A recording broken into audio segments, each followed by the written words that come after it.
What is your name? I'm Grace Johnson, How old are you? 26 years old now. Are you married or single? Single. How many brothers and sisters do you I have? have one brother and two sisters. What is your number in the family? Number 2, ma'am. What is your highest educational I'm still attainment? graduate, ma'am.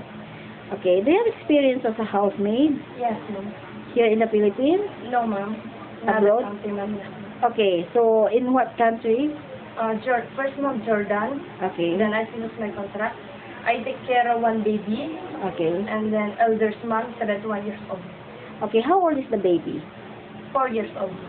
Okay. So, did you do also the household chores? Yes, ma'am. Okay. Do you know how to cook Chinese food? No, ma'am, but I'm willing to learn, ma'am. Okay. Are you afraid of dogs? No, ma'am. How about cats? No, ma'am. Okay. If the employer requests you to take care of pets, like dog or cats, will you accept? Yes, ma'am. Okay.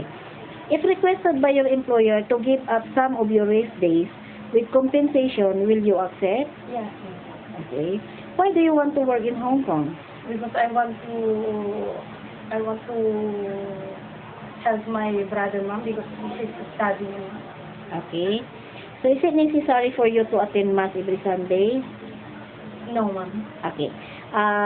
In Hong Kong, you are entitled for once a week off day, but not preferred Sunday, under discretion of employer. Okay? You should understand that. Okay?